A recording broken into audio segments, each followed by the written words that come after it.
పద్మశ్రీ శ్రీనివాసరావు గారు లేకపోవడం నిజంగా ఇండియన్ సినిమాకి చాలా సాడెస్ట్ డే ఇది. అలాంటి ఎంతోమంది నటులకి, అంటే ఎటువంటి బ్యాక్గ్రౌండ్ లేని నటులకి వారిని చూస్తూ పెరిగి వారి టాలెంట్ని, అంటే వారి కన్విక్షన్స్తో చేసిన ఎన్నో పాత్రలని, వారు పోషించిన ఎన్నో పాత్రలని వారి నటన ద్వారా ఎంతో జీవిత సత్యాన్ని వెలుగులోకి తీసుకొచ్చారు. ఎంతో ఆనెస్టీ, ఎంతో ఒరిజినాలిటీ, అథెంటిసిటీతో వారు ఎన్నో పాత్రలు చేసి నాలాంటి వాళ్ళని ఎంతోమంది ఇన్స్పైర్ చేశారు. వారితో పనిచేసే సౌభాగ్యం నాకు నిజంగా కలగలేదు, కానీ వారిని పలుసార్లు కలుసుకునే అవకాశం నాకు దొరికింది. అండ్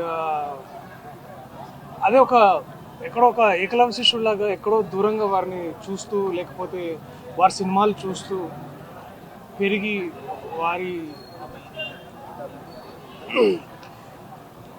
పర్ఫార్మెన్సెస్లో ఉండే ఆ ట్రూత్ని నన్ను కూడా ఇన్స్పైర్ చేసిన సందర్భాలు ఎన్నో ఉన్నాయి. ఇవాళ నేను నటుడుగా చలామణి అవుతున్నాను అంటే నన్ను ఇన్స్పైర్ చేసిన ఎంతోమంది గొప్ప వాళ్ళలో ఆయన కూడా చాలా ముఖ్యులు.